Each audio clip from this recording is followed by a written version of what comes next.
Neat ಪರೀಕ್ಷೆಯಲ್ಲಿ ಅಕ್ರಮವನ್ನು ಖಂಡಿಸಿ ಇಂದು ಕಾಂಗ್ರೆಸ್ ಬೃಹತ್ ಪ್ರತಿಭಟನೆ ಮಾಡೋಕೆ ಸಜ್ಜಾಗಿದೆ.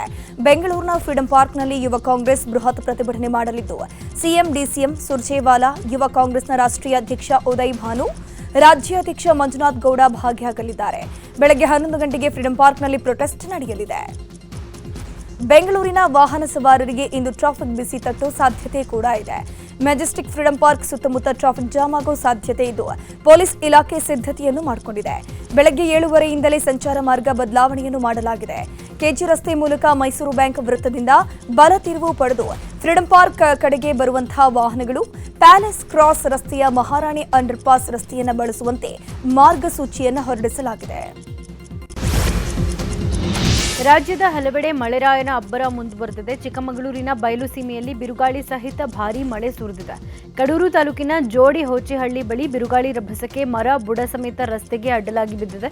ಹೀಗಾಗಿ ಸಖರಾಯಪಟ್ಟಣ ಬಾಣಾವರ ರಸ್ತೆಯಲ್ಲಿ ವಾಹನ ಸಂಚಾರ ಅಸ್ತವ್ಯಸ್ತವಾಗಿದೆ.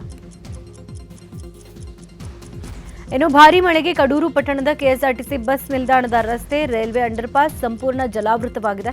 ಹೀಗಾಗಿ ವಾಹನ ಸಂಚಾರ ಸಂಪೂರ್ಣ ಅಸ್ತವ್ಯಸ್ತವಾಗಿದ್ದು, ಪ್ರಯಾಣಿಕರು ಪರದಾಡಿದರು. ಬಸವೇಶ್ವರ ಸರ್ಕಲ್, ಬಸ್ ಸ್ಟ್ಯಾಂಡ್ ಸರ್ಕಲ್ನ ರಸ್ತೆಗಳು ಕೆರೆಗಳಂತಾಗಿದ್ದವು.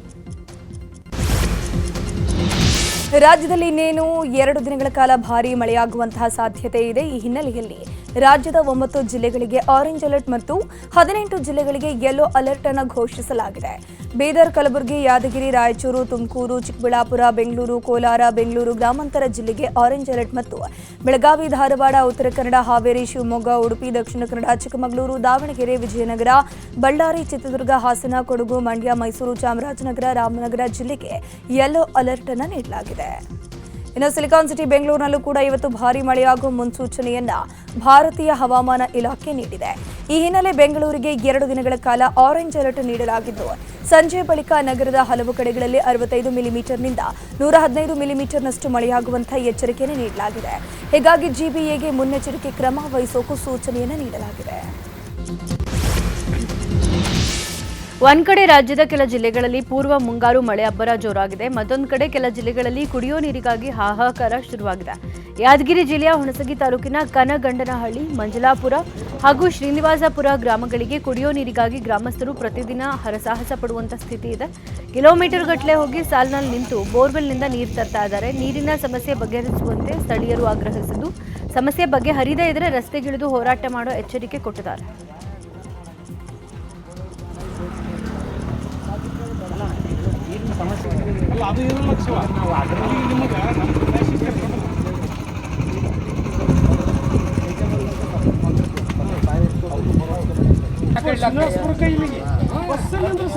ಇಲ್ಲೇದಿಲ್ಲ ಹಳ್ಳಿ ತರ್ತಾರ, ನಮ್ಮ ಊರು ತರವಲ್ರಿ, ಅಲ್ಲಿ ತರ್ತಾರ, ಇಲ್ಲಿ ತರವಲ್ಲ.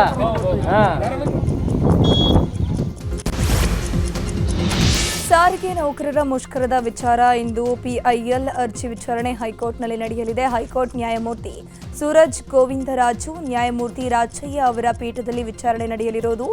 ಸುದ್ಗುಂಟೆಪಾಳ್ಯದ ವೇದಾವತಿ, ಲಕ್ಕಸಂದ್ರದ ಶ್ರೀಧರ್ ಅನ್ನೋರು ಪಿಐಎಲ್ ಅರ್ಜಿಯನ್ನು ಸಲ್ಲಿಸಿದ್ದು, ಹಿರಿಯ ವಕೀಲ ವಿಕ್ರಮ್ ಹುಯಿಲಗೋಳರವರು ವಾದವನ್ನು ಮಾಡಿದ್ರು. ಈ ವೇಳೆ ಬುಧವಾರದ ಮುಷ್ಕರಕ್ಕೆ ತಡೆ ನೀಡಿದ ಹೈಕೋರ್ಟ್ ಇವತ್ತಿಗೆ ವಿಚಾರಣೆಯನ್ನು ಮುಂದೂಡಿಕೆ ಮಾಡಿತ್ತು. ಇಂದು ಸರ್ಕಾರದ ಜೊತೆಗೆ ಸಾರಿಗೆ ಸಂಘಟನೆಗಳ ಸಭೆ ಮತ್ತು ನಿರ್ಣಯದ ಕುರಿತಾಗಿ ವಿಚಾರಣೆಗೆ ಬರುವಂತಹ ಸಾಧ್ಯತೆ ಇದೆ. ಬೆಳಗಾವಿ ಜಿಲ್ಲೆ ನಿಪ್ಪಾಣಿಯಲ್ಲಿ ಕ್ಷೇತ್ರದಲ್ಲಿ ಬಿಜೆಪಿ ಹಾಗೂ ಕಾಂಗ್ರೆಸ್ ಕಾರ್ಯಕರ್ತರ ಮಧ್ಯೆ ಗಲಾಟೆ ಆಗಿದೆ. ನಿಪ್ಪಾಣಿ ಶಾಸಕಿ ಶಶಿಕಲಾ ಜೊಲ್ಲೆ ಪಟ್ಟಣಕುಡಿ ಗ್ರಾಮದಲ್ಲಿ ಮನೆ ಹಂಚಿಕೆ ಕಾರ್ಯಕ್ರಮ ಹಮ್ಮಿಕೊಂಡಿದ್ರು. ಪ್ರಧಾನಮಂತ್ರಿ ಆಶ್ರಯ ಯೋಜನೆಯ 950 ಮನೆಗಳ ಪೈಕಿ 800 ಮನೆಗಳನ್ನು ವಿತರಣೆ ಮಾಡಿ ಉಳಿದ ಮನೆಗಳಿಗೆ ಅರ್ಜಿ ಕರೆಯೋಕೆ ಮುಂದಾಗಿದ್ರು. ಈ ವೇಳೆ ಕಾರ್ಯಕ್ರಮಕ್ಕೆ ಧಾವಿಸಿದ ಜಿಲ್ಲಾ ಕಾಂಗ್ರೆಸ್ ಅಧ್ಯಕ್ಷ ಲಕ್ಷ್ಮಣರಾವ್ ಚಿಂಗಳೆ ಹಾಗೂ ಬೆಂಬಲಿಗರು, ನಿಮಗೆ ಬೇಕಾದವರು ಮನೆಗಳನ್ನು ಹಂಚ್ತಾ ಇದ್ದೀರಾ, ಮನೆಗಳ ಹಂಚಿಕೆಯಲ್ಲಿ ತಾರತಮ್ಯ ನಡೆದಿದೆ, ಕಾರ್ಯಕ್ರಮಕ್ಕೆ ಸಂಸದೆ ಪ್ರಿಯಾಂಕಾ ಜಾರಕಿಹೊಳಿ ಅವರನ್ನ ಕರೆದಿಲ್ಲ ಅಂತ ತಗಾದೆ ತೆಗೆದರು. ಈ ವೇಳೆ ಎರಡೂ ಪಕ್ಷದ ಕಾರ್ಯಕರ್ತರ ಮಧ್ಯೆ ವಾಗ್ವಾದ ಆಗಿದ್ದು, ಲಕ್ಷ್ಮಣರಾವ್ ಚಿಂಗಳೆಯನ್ನ ಪೊಲೀಸರು ಬಂಧಿಸಿದ್ದಾರೆ.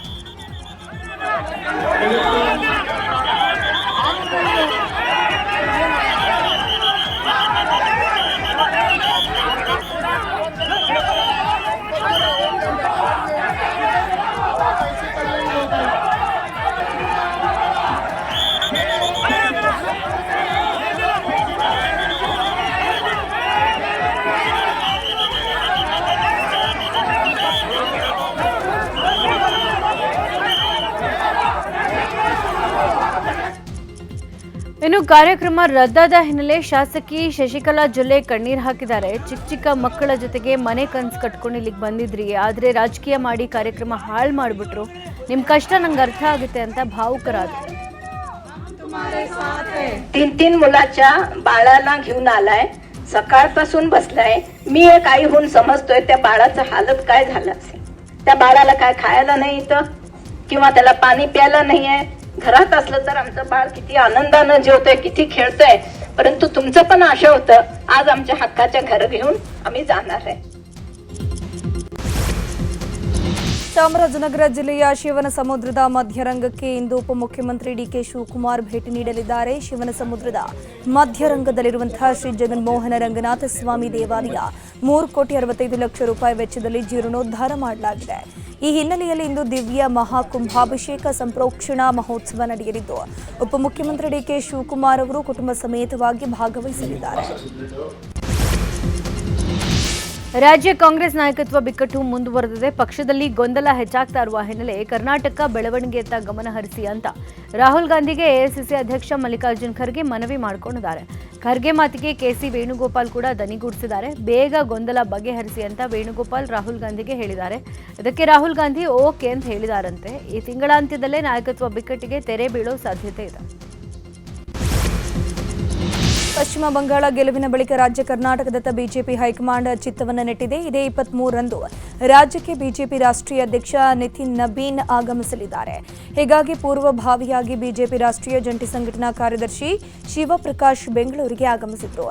ಶಿವಪ್ರಕಾಶ್ ಅವರನ್ನ ಬಿಜೆಪಿ ರಾಜ್ಯಾಧ್ಯಕ್ಷ ಬಿವೈ ವಿಜಯೇಂದ್ರ, ಸಂಸದ ಗೋವಿಂದ ಕಾರಜೋಳ, ಪಿ ರಾಜೀವ್ ಹಾಗೂ ಮಾಜಿ ಶಾಸಕ ಬಿಸಿ ಪಾಟೀಲ್ ಸ್ವಾಗತ ಮಾಡಿದ್ರು. ಜೂನ್ 1ರಂದು ಶಿವಮೊಗ್ಗದಲ್ಲಿ ಕರ್ನಾಟಕ ಪಬ್ಲಿಕ್ ಸ್ಕೂಲ್ ಯೋಜನೆಗೆ ಸಿಎಂ ಸಿದ್ದರಾಮಯ್ಯ ಚಾಲನೆ ಕೊಟ್ಟಲಿದ್ದಾರೆ. ಈ ಕುರಿತು ಗೃಹ ಕಚೇರಿ ಕೃಷ್ಣಾದಲ್ಲಿ ನಡೆದ ಸಭೆಯಲ್ಲಿ ನಿರ್ಧರಿಸಲಾಗಿದೆ. ಎಲ್ಕೆಜಿಯಿಂದ ಪಿಯುಸಿವರೆಗೆ ಒಂದೇ ಕ್ಯಾಂಪಸ್ನಲ್ಲಿ ಕನ್ನಡ, ಇಂಗ್ಲಿಷ್ ಮಾಧ್ಯಮ ಶಿಕ್ಷಣ ನೀಡುವ ಯೋಜನೆ ಇದಾಗಿದೆ. ಒಂದು ಕೆಪಿಎಸ್ ಶಾಲೆಯಲ್ಲಿ 1200 ವಿದ್ಯಾರ್ಥಿಗಳಿಗೆ ಪ್ರವೇಶಕ್ಕೆ ಅವಕಾಶ ಕೊಡಲು ನಿರ್ಧರಿಸಲಾಗಿದೆ. ಮುಂದಿನ 2 ವರ್ಷಗಳಲ್ಲಿ 800 ಕೆಪಿಎಸ್ ಶಾಲೆಗಳು ಸಂಪೂರ್ಣ ಸಿದ್ಧ ಆಗಬೇಕು ಅಂತ ಸಭೆಯಲ್ಲಿ ಸಿಎಂ ಸೂಚಿಸಿದ್ದಾರೆ. ಮಾಜಿ ಪ್ರಧಾನಿ ದೇವೇಗೌಡರನ್ನ ಗೋವಾ ಸಿಎಂ ಭೇಟಿ ಮಾಡಿದ್ರು. ಬೆಂಗಳೂರಿನ ಪದ್ಮನಾಭನಗರದಲ್ಲಿರುವಂತಹ ದೇವೇಗೌಡರ ನಿವಾಸಕ್ಕೆ ಆಗಮಿಸಿ ಗೋವಾ ಸಿಎಂ ಪ್ರಮೋದ್ ಸಾವಂತ್ ಆರೋಗ್ಯ ವಿಚಾರಿಸಿ ಹುಟ್ಟುಹಬ್ಬದ ಶುಭ ಕೋರಿತು. ಬಳ್ಳಾರಿ ಜಿಲ್ಲೆಯ ತೋರಣಗಲ್ಲು ಬಳಿಯ ಜೆಎಸ್ಡಬ್ಲ್ಯೂ ಜಿಂದಾಲ್ ಕಂಪನಿ ಕೋಟ್ಯಂತರ ರೂಪಾಯಿ ತೆರಿಗೆ ಬಾಕಿ ಉಳಿಸಿಕೊಂಡಿದೆ ಎನ್ನಲಾಗಿದೆ. 2018ರಿಂದ ಈವರೆಗೆ ಸುಮಾರು 20 ಕೋಟಿ ರೂಪಾಯಿಗೂ ಅಧಿಕ ತೆರಿಗೆ ಬಾಕಿ ಉಳಿಸಿಕೊಂಡಿದೆಯಂತೆ. ತೋರಣಗಲ್ಲು, ವಡ್ಡು, ಬನ್ನಿಹಟ್ಟಿ ಗ್ರಾಮ ಪಂಚಾಯಿತಿಗೆ ನೀಡಬೇಕಾಗಿದ್ದ ತೆರಿಗೆ ಹಣ ಕೊಡದೆ ಜಿಂದಾಲ್ ನಿರ್ಲಕ್ಷ್ಯ ವಹಿಸಿದೆ. ತೆರಿಗೆ ವಸೂಲಿ ಮಾಡೋದೇ ಈಗ ಪಂಚಾಯತ್ಗಳಿಗೆ ದೊಡ್ಡ ತಲೆನೋವಾಗ್ಬಿಟ್ಟಿದೆ. ಹಲವು ಬಾರಿ ನೋಟಿಸ್ ಕೊಟ್ಟರೂ ಕೂಡ ಕಂಪನಿ ಕ್ಯಾರೆ ಅಂತಿಲ್ಲ ಎನ್ನಲಾಗಿದೆ. ಪುತ್ತೂರಿನ ರಾಷ್ಟ್ರೀಯ ಗೇರು ಸಂಶೋಧನಾ ನಿರ್ದೇಶನಾಲಯದಲ್ಲಿ ನಿನ್ನೆಯಿಂದ ರಾಷ್ಟ್ರೀಯ ಮಟ್ಟದ ಸುಸ್ಥಿರ ಗೋಡಂಬಿ ಉತ್ಪಾದನೆ ಮತ್ತು ಮೌಲ್ಯ ಸರಪಳಿ ಅಭಿವೃದ್ಧಿಗಾಗಿ ವೈಜ್ಞಾನಿಕ ಕಾರ್ಯಾಗಾರ ಏರ್ಪಡಿಸಲಾಗಿತ್ತು. ಗೇರು ಅಭಿವೃದ್ಧಿ ನಿಗಮದ ಎಂಡಿ ಕಮಲಾ ಕರಿಕಾಳನ್ ಕಾರ್ಯಕ್ರಮ ಉದ್ಘಾಟಿಸಿದರು. ಬಳಿಕ ಮಾತನಾಡಿರುವಂತಹ ಅವರು, ಗೇರು ಕೃಷಿಗೆ ಉತ್ತಮ ಭವಿಷ್ಯ ಇದೆ. ಗೇರು ಬೀಜದ ಜೊತೆಗೆ ಗೇರು ಹಣ್ಣಿನ ಮೌಲ್ಯವರ್ಧನೆಗೆ ಹೆಚ್ಚಿನ ಆದ್ಯತೆಯನ್ನು ನೀಡಬೇಕು. ಪ್ರಸ್ತುತ ಕರ್ನಾಟಕ ರಾಜ್ಯ ಗೇರು ಅಭಿವೃದ್ಧಿ ಮಂಡಳಿಯಲ್ಲಿ 25,000 ಹೆಕ್ಟೇರ್ಗೂ ಅಧಿಕ ಭೂಮಿಯಲ್ಲಿ ಗೇರು ನಡೆತೋಪುಗಳಿವೆ. ಆದರೆ 40 ವರ್ಷಗಳಷ್ಟು ಹಳೆಯ ಮರಗಳಾಗಿರುವಂತಹ ಕಾರಣ ಇಳುವರಿ ಕಡಿಮೆಯಾಗಿದೆ ಅಂತಂದ್ರು. is the first district to enter in the cashew processing actually. What I am telling is years back. And another thing is that there are 223 processing units in and around Dakshin Kannada. And most of the 90% laborers are females only. And if you see, around 15,000 metric tons Dakshin Kannada alone is exporting. And it is importing around 4 lakhs metric tons of cashew.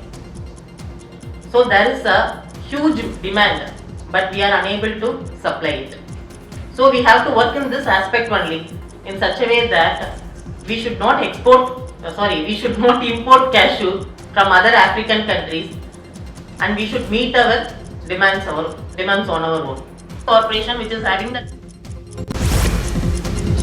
ಅಕ್ರಮವಾಗಿ ಸಾಗಾಟ ಮಾಡ್ತಾ ಇದ್ದ 14,000 litre spirit ಜಪ್ತಿ ಮಾಡಲಾಗಿದೆ. ಬೆಳಗಾವಿ ಜಿಲ್ಲೆಯ ಖಾನಾಪುರ ತಾಲೂಕಿನ ಕಣಕುಂಬಿ ಬಳಿ ಘಟನೆ ನಡೆದಿರುವುದು. KA 22B3 793 ನಂಬರ್ನ ಟ್ಯಾಂಕರ್ನಲ್ಲಿ ಸ್ಪಿರಿಟ್ ಸಾಗಾಟ ಮಾಡುತ್ತಿದ್ದ ಮಾಹಿತಿ ಮೇರೆಗೆ ದಾಳಿ ಮಾಡಿದ ಅಬಕಾರಿ ಪೊಲೀಸರು ಡ್ರೈವರ್ ಸಿದ್ದರಾಜುನನ್ನ ವಶಕ್ಕೆ ಪಡೆದುಕೊಂಡು 31 ಲಕ್ಷ ಮೌಲ್ಯದ ವಸ್ತು ವಶಕ್ಕೆ ಪಡೆಯಲಾಗಿದೆ.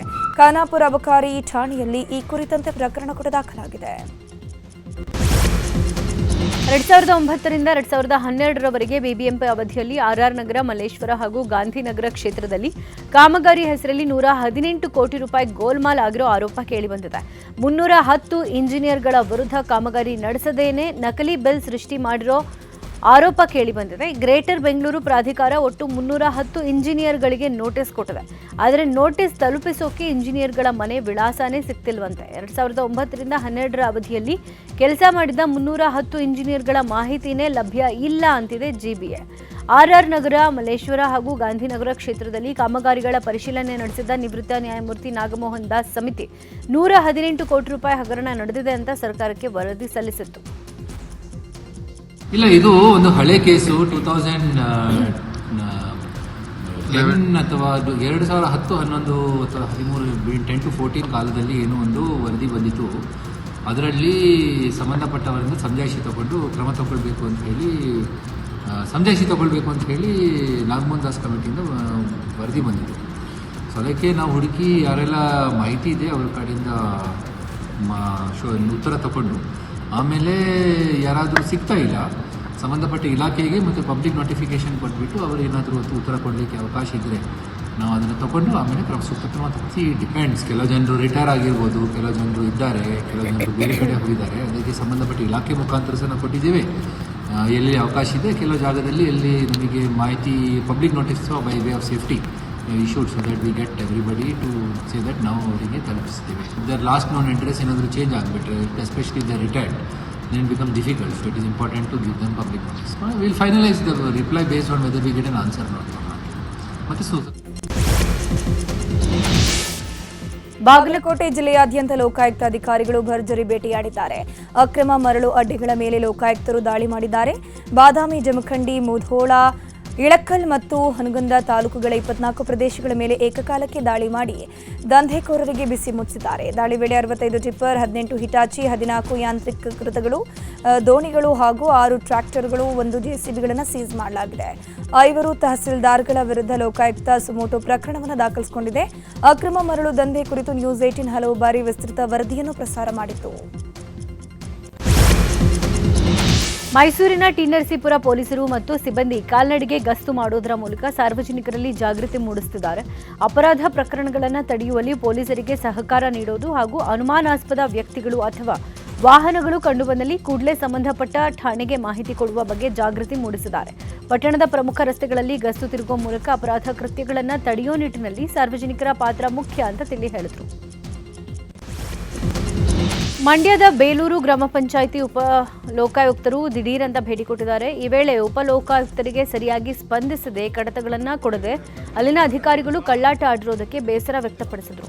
ಅಲ್ಲದೆ ಉಪ ಲೋಕಾಯುಕ್ತ ಬರೋ ವಿಷಯ ಗೊತ್ತಿದ್ರೂ ಕೆಲ ಅಧಿಕಾರಿಗಳು ಗೈರಾಗಿದ್ದಾರೆ. ಹೀಗಾಗಿ ಗೈರಾದ ಅಧಿಕಾರಿಗಳನ್ನು ಅಮಾನತು ಮಾಡುವಂತೆ ಸೂಚನೆ ಕೊಡಲಾಗಿದ್ದು, ಇನ್ನು 2 ದಿನಗಳ ಕಾಲ ಮಂಡ್ಯದಲ್ಲಿ ಉಪ Lokayukta B Veerappa rounds ಹಾಕಲಿದ್ದಾರೆ.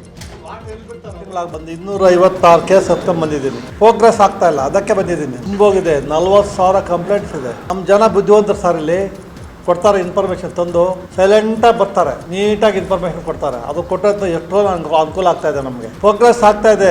They have to file charge sheet. 238 acre ಇತ್ತು, ಇವಾಗ 1,000 ಎಕರೆ ಬಂದಿದೆ. ಇನ್ನೂ ನಡೀತಾ ಇದೆ. ಇನ್ನೊಂದು 1 ತಿಂಗಳು 2 ತಿಂಗಳು ಆಗ್ಬೋದು. 256 ಕೇಸ್ ಹತ್ಕೊಂಡು. ಬೆಂಗಳೂರಿನ ಪರಪ್ಪನ ಅಗ್ರಹಾರ ಜೈಲಲ್ಲಿರೋ ನಟ ದರ್ಶನ್ಗೆ ಒಳ ಸಂದರ್ಶನಕ್ಕೆ ಅನುಮತಿ ಕೊಡಲಾಗಿತ್ತು. ಹೀಗಾಗಿನೇ ಮೊನ್ನೆ ಪತ್ನಿ ವಿಜಯಲಕ್ಷ್ಮಿ ಮಗ ಭೇಟಿಯಾಗಿ ಹೋಗಿದ್ರು. ಇದೀಗ ಇದೇ ವಿಷಯ ಜೈಲಧಿಕಾರಿಗಳಿಗೆ ದೊಡ್ಡ ತಲೆನೋವಾಗಿದೆ. ತಮಗೂ ಒಳ ಸಂದರ್ಶನಕ್ಕೆ ಅವಕಾಶ ಕೊಡಿ ಅಂತ ಕೆಲ ಕೈದಿಗಳು ಮತ್ತು ಅವರ ಕುಟುಂಬಸ್ಥರು ಜೈಲಧಿಕಾರಿಗಳಿಗೆ ಮನವಿ ಮಾಡ್ತಿದ್ದಾರಂತೆ. ಹೀಗಾಗಿ ಅಧಿಕಾರಿಗಳು ಒಳ ಸಂದರ್ಶನದ ರೂಲ್ಸ್ ಬಗ್ಗೆ ಅರಿವು ಮೂಡಿಸಿದ್ದಾರೆ. ನಂತರ ಕುಟುಂಬಸ್ಥರು ತಟಸ್ಥರಾಗಿದ್ದಾರೆ. ಏನೋ ಪತ್ನಿ ವಿಜಯಲಕ್ಷ್ಮಿ ಜೈಲಲ್ಲಿ ಗಂಡನನ್ನ ಭೇಟಿಯಾಗಿ ಬಂದಾಗಿಂದ ದರ್ಶನ್ ಮೌನಕ್ಕೆ ಜಾರಿದ್ದಾರೆ. ಸಹಚರರ ಜೊತೆಗೂ ಹೆಚ್ಚು ಮಾತನಾಡದೆ ಭಾವುಕರಾಗಿದ್ದಾರಂತೆ. ತಂದಿದ್ದ ಹಣ್ಣುಗಳನ್ನು ಕೂಡ ತಿನ್ನದೆ ಬ್ಯಾರಕ್ನ ಕಬೋರ್ಡ್ನಲ್ಲೇ ಇಟ್ಟು ಬೇಸರದಲ್ಲಿದ್ದಾರಂತೆ. ದಾವಣಗೆರೆ ಜಿಲ್ಲೆ ರಾಜನಹಳ್ಳಿಯ ವಾಲ್ಮೀಕಿ ಮಠದಲ್ಲಿ ಜೂನ್ 14ರಂದು ರಾಜ್ಯ ಮಟ್ಟದ ವಧು-ವರರ ಮಹಾಸಮಾವೇಶ ನಡೆಯಲಿದೆ. ನಾಯಕ ಸಮಾಜದ ಎಲ್ಐಸಿ ನೌಕರರು ಮತ್ತು ನಿವೃತ್ತ ನೌಕರರ ಹಿತರಕ್ಷಣಾ ಸಂಘ ಈ ವಧು-ವರರ ಸಮಾವೇಶವನ್ನು ಆಯೋಜಿಸಿದೆ. ಪ್ರಸನ್ನಾನಂದಪುರಿ ಶ್ರೀಗಳ ಸಾನ್ನಿಧ್ಯದಲ್ಲಿ ಈ ವಧು-ವರರ ವೇದಿಕೆಯನ್ನು ಹಮ್ಮಿಕೊಳ್ಳಲಾಗಿದೆ. ವಧು-ವರರ ಸಮಾವೇಶಕ್ಕೆ ಬರುವುದು ಜೂನ್ 7ರ ಒಳಗಡೆ ನೋಂದಣಿ ಮಾಡಿಕೊಳ್ಳಬೇಕು ಅಂತ ಸಂಘ ಮನವಿಯನ್ನು ಮಾಡಿಕೊಂಡಿದೆ. ಚಿಕ್ಕಬಳ್ಳಾಪುರದಲ್ಲಿ ಕೆಐಎಡಿಬಿ ಭೂ ಸ್ವಾಧೀನ ವಿರೋಧಿಸಿ ರಾಜ್ಯ ರೈತ ಸಂಘ ಹಾಗೂ ಹಸಿರು ಸೇನೆ ನೇತೃತ್ವದಲ್ಲಿ ನಡೀತಾ ಇರುವ ಅನಿರ್ದಿಷ್ಟಾವಧಿ ಧರಣಿ 66ನೇ ದಿನಕ್ಕೆ ಕಾಲಿಟ್ಟಿದೆ. ಹೋರಾಟಕ್ಕೆ ಆದಿಚುಂಚನಗಿರಿ ಶಾಖಾ ಮಠದ ಶ್ರೀ ಮಂಗಳನಾಥ ಸ್ವಾಮೀಜಿ ಭಾಗವಹಿಸಿ ಬೆಂಬಲ ಸೂಚಿಸಿದರು. ವ್ಯವಸಾಯದ ಫಲವತ್ತಾದ ಭೂಮಿಯನ್ನು ಕಿತ್ಕೊಂಡ್ರೆ ರೈತರ ಭವಿಷ್ಯ ಏನು? ಸರ್ಕಾರ ತಕ್ಷಣವೇ ಈ ಪ್ರಕ್ರಿಯೆಯನ್ನು ಕೈ ಬಿಡಬೇಕು ಅಂತ ಆಗ್ರಹಿಸಿದರು. ನೀರಾವರಿ ಯೋಜನೆಗಳ ಅನುಷ್ಠಾನಕ್ಕೆ ಆಗ್ರಹಿಸಿ ಬೆಳಗಾವಿ ಜಿಲ್ಲೆಯ ಹುಕ್ಕೇರಿ ಪಟ್ಟಣದಲ್ಲಿ ನಡೀತಾ ಇರುವ ರೈತರ ಪ್ರತಿಭಟನೆ ಮುಂದುವರೆದಿದೆ. ಕರ್ನಾಟಕ ರಾಜ್ಯ ರೈತ ಸಂಘ ಹಾಗೂ ಹಸಿರು ಸೇನೆ ಸಂಘಟನೆಯಿಂದ ಪ್ರತಿಭಟನೆ ನಡೆಸಲಾಗ್ತಾ ಇದ್ದು, ನಿನ್ನೆ ಇಡೀ ದಿನ ಹುಕ್ಕೇರಿ ಪಟ್ಟಣದ ಬಸವ ವೃತ್ತ ಹಾಗೂ ಸಂಕೇಶ್ವರ ಗೋಕಾಕ್ ರಾಜ್ಯ ಹೆದ್ದಾರಿ ಬಂದ್ ಮಾಡಲಾಗಿತ್ತು. ಆದರೆ ಸರ್ಕಾರದಿಂದ ಯಾವುದೇ ಸ್ಪಂದನೆ ಸಿಗದ ಹಿನ್ನೆಲೆ ರೈತರು ಪ್ರತಿಭಟನೆಯನ್ನು ಅಹೋರಾತ್ರಿ ಮುಂದುವರೆಸಿದ್ದಾರೆ. ತಡವಾಗಾದರೂ ಬೆಂಬಲ ಬೆಲೆಯಲ್ಲಿ ಕುಸುಬೆ ಖರೀದಿ ಆರಂಭ ಆಗಿದೆ. ಕೊಪ್ಪಳದ ಕುಕನೂರಿನ ಎಪಿಎಂಸಿಯಲ್ಲಿ ರಾಜ್ಯ ಎಣ್ಣೆ ಮತ್ತು ಬೀಜ ನಿಗಮದಿಂದ ಕುಸುಬೆ ಖರೀದಿ ಮಾಡಲಾಗುತ್ತಿದೆ. ಪ್ರತಿ ರೈತರಿಂದ ಗರಿಷ್ಠ 20 ಕ್ವಿಂಟಲ್. ಕೇಂದ್ರ ಸರ್ಕಾರದ ಘೋಷಣೆಯಂತೆ ಪ್ರತಿ ಕ್ವಿಂಟಲ್ಗೆ 6,540 ರೂಪಾಯಿಯಂತೆ ಖರೀದಿ ಮಾಡಲಾಗುತ್ತಿದೆ. ಬೀದರ್ನಲ್ಲಿ ವಿಕಲಚೇತನರಿಗೆ ಯಂತ್ರಚಾಲಿತ ದ್ವಿಚಕ್ರ ವಾಹನ ಕೊಡದೆ ಅಧಿಕಾರಿಗಳು ನಿರ್ಲಕ್ಷ್ಯ ವಹಿಸಿದ್ದಾರೆ. ಬೀದರ್ ನಗರದ ಮೈಲೂರು ಕ್ರಾಸ್ ಬಳಿ ಇರುವ ಕಚೇರಿಯಲ್ಲಿ ವಿಕಲಚೇತನರಿಗೆ ಸೇರಬೇಕಾಗಿದ್ದ 33 ದ್ವಿಚಕ್ರ ವಾಹನಗಳು ತುಕ್ಕು ಹಿಡಿತಾ ಇವೆ. ಸರ್ಕಾರದಿಂದ ಮಂಜೂರಾಗಿ ಕಚೇರಿಗೆ ಬಂದು 1.5 ವರ್ಷ ಆದರೂ ಅಧಿಕಾರಿಗಳು ಉತ್ತರಿಸಿಲ್ಲ. 2024-25ನೇ ಸಾಲಿನ ಯಂತ್ರಚಾಲಿತ ದ್ವಿಚಕ್ರ ವಾಹನ ಯೋಜನೆಯಡಿ ವಾಹನಗಳು ಮಂಜೂರಾಗಿದ್ವು. ಆದರೆ ವಾಹನಗಳ ನೋಂದಣಿಯ ಕುಂಟು ನೆಪ ಹೇಳ್ತಾ ಅಧಿಕಾರಿಗಳು ಕಾಲಹರಣ ಮಾಡ್ತಾ ಇದ್ದಾರೆ. ಅಧಿಕಾರಿಗಳ ನಿರ್ಲಕ್ಷ್ಯದ ವಿರುದ್ಧ ಸಾಮಾಜಿಕ ಕಾರ್ಯಕರ್ತ ಪೃಥ್ವಿರಾಜ್ ಆಕ್ರೋಶ ವ್ಯಕ್ತಪಡಿಸಿದ್ದು, ಶೀಘ್ರ ದ್ವಿಚಕ್ರ ವಾಹನ ವಿತರಣೆ ಮಾಡಬೇಕು ಅಂತ ಒತ್ತಾಯಿಸಿದ್ದಾರೆ. ಜಿಲ್ಲೆಯಲ್ಲಿ ವಿಕಲಚೇತನರಿಗಾಗಿ 35 ವಾಹನಗಳು ಬಂದು ಕಚೇರಿಯಾಗಿ ಕೊಳಿತಾ ಇದ್ದಾವೆ. ಕಚೇರಿ ಧೂಳುಗಟ್ಟು ಹೋಗ್ಯಾವ, ಅವು ಏನಂತಾರೆ ಜಂಗಟ್ಟು ಹೋಗ್ಯಾವ. ಇವು ಫಲಾನುಭವಿಗಳು ನೀಡಬೇಕಂತೇಳಿ ಸುಮಾರು 1.5 ವರ್ಷ ಕೆಳಗಡೆ ಬಂದವು. ಇನ್ನೂ 1.5 ವರ್ಷಗಳ ಕೆಳಗಡೆ ಬಂದ್ರು ಇನ್ನೂ ತನ ಆದ್ರೂ ಅವ್ರಿಗೆ ಕೊಟ್ಟಿಲ್ಲ.